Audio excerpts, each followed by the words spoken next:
Hello, welcome to adrenal. ഇന്ന് നമ്മൾ നോക്കാൻ പോകുന്നത് ഡയറ്ററി ഫൈബേഴ്സ് എന്നുള്ള ടോപ്പിക്കാണ്. ഒരു കുഞ്ഞു ടോപ്പിക്കാണ്. പ്രീവിയസ്ലി ഷോർട്ട് ടെസ്റ്റ് ആയിട്ടും ഷോർട്ട് നോട്ടായിട്ടൊക്കെ ചോദിച്ചിട്ടുണ്ട്. സിമ്പിളായിട്ട് പഠിച്ചെടുക്കാവുന്നതേ ഉള്ളൂ, അപ്പോൾ ശ്രദ്ധിച്ചിരിക്കാം. നോക്കാം. ഇതിൽ പഠിക്കേണ്ടത് ഡെഫിനിഷൻ, എക്സാമ്പിൾ, സോഴ്സസ്, ഫങ്ഷൻ. ഈ മെയിൻ 4 ഹെഡിങ്സിൻ്റെ അണ്ടറിലായിരിക്കും ഞാൻ ഈ ടോപ്പിക് എക്സ്പ്ലെയിൻ ചെയ്യാം. ഇത് പഠിച്ചിട്ട് ഇതുപോലെ അങ്ങ് കൊണ്ട് എഴുതി വെച്ചാൽ മതി. ഇങ്ങോട്ട് നിങ്ങൾക്ക് ഫുൾ മാർക്ക് കിട്ടും. അപ്പോൾ തുടങ്ങാം നമുക്ക്. Firstly definition. എന്താണ് ഡയറ്ററി ഫൈബേഴ്സ്? ഡയറ്ററി ഫൈബേഴ്സ് എന്ന് പറഞ്ഞാൽ അതായത് നമ്മുടെ ബോഡിനെ കൊണ്ട് ഡൈജസ്റ്റ് ചെയ്ത് യൂട്ടിലൈസ് ചെയ്യാൻ പറ്റാത്ത നമ്മുടെ ഫുഡിലുള്ള കാർബോഹൈഡ്രേറ്റ്സ്, അതിനെയാണ് ഡയറ്ററി ഫൈബേഴ്സ് എന്ന് വിളിക്കാം.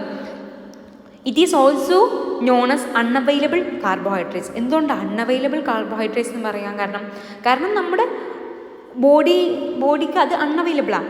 ബിക്കോസ് ആ കാർബോഹൈഡ്രേറ്റിന് നിന്ന് നമുക്ക് എനർജി സിന്തസൈസ് ചെയ്ത് നമ്മുടെ ബോഡീൻ്റെ ഗ്രോത്തിനും റിപ്പയറിനും നമുക്ക് യൂസ് ചെയ്യാൻ പറ്റില്ല.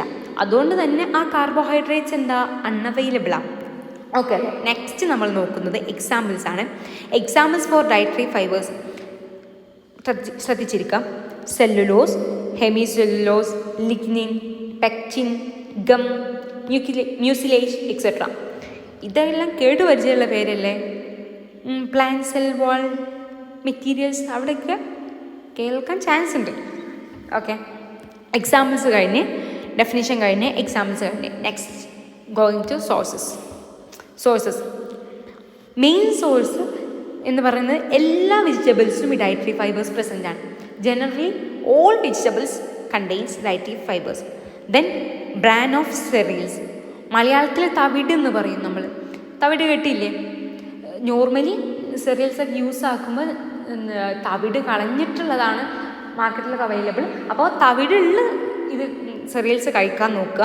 It contains dietary fibres and it has lot of ഗുണങ്ങൾ. Okay, and hull of legumes. നമ്മുടെ പയറുവർഗ്ഗങ്ങളിലെ പുറത്തുള്ള തൊലി, അതിലൊക്കെ ധാരാളം ഡയറ്ററി ഫൈബേഴ്സ് അടങ്ങിയിട്ടുണ്ട്. Then the dietary fibres or plant cell wall materials. നേരത്തെ പറഞ്ഞല്ലോ ഞാൻ, they are all are plant cell wall materials. Okay, അങ്ങനെ സോഴ്സസും കംപ്ലീറ്റ് ചെയ്ത് നെക്സ്റ്റ് നമ്മൾ നോക്കാൻ പോകുന്നത് ഫങ്ഷനാണ്. At last functions of dietary fibres നോക്കാം. ഫസ്റ്റ് ഫങ്ഷൻ എന്ന് പറയുന്നത് it prevents constipation.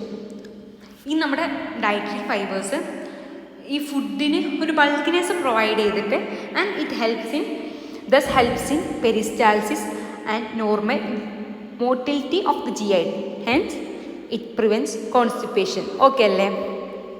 Next function വരുന്നതാണ് easy elimination of the stool. ഈ ഡയറ്ററി ഫൈബേഴ്സിന് വാട്ടർ അബ്സോർബ് ചെയ്യാനുള്ള ഒരു എബിലിറ്റി ഉണ്ട്. അതുകൊണ്ട് തന്നെ അത് വാട്ടറിനെ അബ്സോർബ് ചെയ്ത് സോഫ്റ്റ് ഫീക്കസ് ഫോം ചെയ്യും.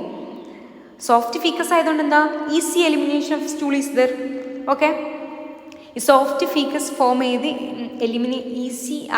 Elimination of the stool easy ആക്കുന്നത് കൊണ്ട് തന്നെ പൈൽസിൻ്റെ ട്രീറ്റ്മെൻറ്റിലൊക്കെ നമ്മൾ എന്ത് ചെയ്യാറുണ്ട്, ഈ ഡയറ്ററി ഫൈബേഴ്സ് റിച്ച് ആയിട്ടുള്ള ഫുഡ് റെക്കമെൻഡ് ചെയ്യാറുണ്ട്. Next third function is the prevention of colon cancer. Dietary fibres reduce the risk of colon cancer and diverticulosis. ഇത്രയേ ഉള്ളൂ. നെക്സ്റ്റ് ഫോർത്ത് ഫങ്ഷൻ എന്ന് പറയുന്നത് ഹൈപ്പർ കൊളസ്ട്രോളിമിക് എഫക്റ്റാണ്.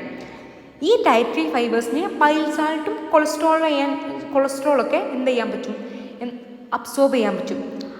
അതുകൊണ്ട് തന്നെ dietary fibres absorb and bile salts and cholesterol. And dietary fibres എന്ത് ചെയ്യും, it increase the fecal excretion. ഇതിന് bile സാൾട്ടിനെയും കൊളസ്ട്രോളിനെയും absorb ചെയ്തിട്ട് എന്ത് ചെയ്യും, അതിനെ എക്സ്ക്രീറ്റ് ചെയ്യും. ഫീക്കൽ എക്സ്ക്രീഷന് ഇൻക്രീസ് ചെയ്യും കൊളസ്ട്രോളിൻ്റെ എല്ലാം. Hence it reduces the cholesterol level in the plasma. അങ്ങനെയാണ് ഹൈപ്പർ കൊളസ്ട്രോളിമിക് എഫക്റ്റ് വർക്ക് ചെയ്യുന്നത്. Going to the next function, ഭയങ്കര ഇമ്പോർട്ടൻ്റ് ആയിട്ടുള്ളൊരു ഫങ്ഷനാണ് ഇൻക്രീസ് ഗ്ലൂക്കോസ് ടോളറൻസ്. നാം എപ്പോഴും ഡയബറ്റിക് ആയ പേഷ്യൻസിനോട് ഈ ഡയറ്ററി ഫൈബർ റിച്ച് ആയിട്ടുള്ള ഫുഡ് കഴിക്കാൻ പറയാറുണ്ട് അല്ലേ? അതിന് കാരണം അതിൻ്റെ ബേസിസ് ഇതാണ്. because dietary fibers decreases the rate of glucose absorption. Okay അല്ലേ?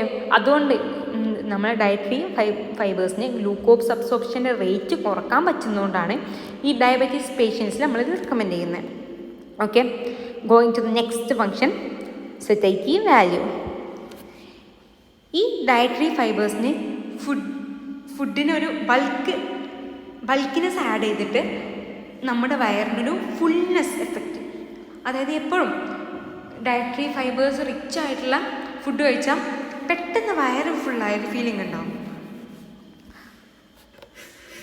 അതുകൊണ്ട് തന്നെ അവർ dietary fibres increases the satiety value of food എന്ന് നമുക്ക് പറയാം. ഈ ഒരു സംഭവം കൊണ്ടാണ് എപ്പോഴും ഒബീസ് പേഷ്യൻസിലൊക്കെ നമ്മൾ ഈ dietary fibres rich foods recommend ചെയ്യുന്നത്. നെക്സ്റ്റ് ഈ ഒബീസ് പേഷ്യൻസിന് റെക്കമെൻഡ് ചെയ്യുമെന്ന് പറഞ്ഞല്ലോ, ആ സെയിം ഫങ്ഷനാണ് വരുന്നത് weight reducing diet. Dietary fibres എപ്പോഴും planning of the weight reducing ഡയറ്റിൽ ഉൾപ്പെടുത്താൻ പറ്റുന്ന ഒരു സംഭവമാണ്. കാരണം it do not contain any calories. അത് ഒരു കാലറിയും പ്രൊവൈഡ് ചെയ്യുന്നില്ല. കാലറി പ്രൊവൈഡ് ചെയ്യാതെ നമുക്ക് എന്ത് തരും? സ്റ്റൊമക്ക് ഫുൾനെസ് തരും. ഇത്രയേ ഉള്ളൂ. എല്ലാം കംപ്ലീറ്റ് ചെയ്തില്ലേ? എല്ലാ ഹെഡിങ്സും നമ്മൾ കംപ്ലീറ്റ് ചെയ്തു. Definition, example, sources, functions. അപ്പോൾ ഡയറ്ററി ഫൈബേഴ്സ് എന്നുള്ള ടോപ്പിക്ക് ഇവിടെ കംപ്ലീറ്റ് ആവുന്ന. ഇതിൻ്റെ നോട്ട് ഞാൻ നമ്മുടെ കമ്മ്യൂണിറ്റി ഗ്രൂപ്പിൽ അപ്ലോഡ് ചെയ്യാം. ഇപ്പോൾ തന്നെ വായിക്കുക, പഠിക്കുക. ഓക്കെ അല്ലേ? നെക്സ്റ്റ് വീഡിയോയിൽ കാണാം. Okay, thank you.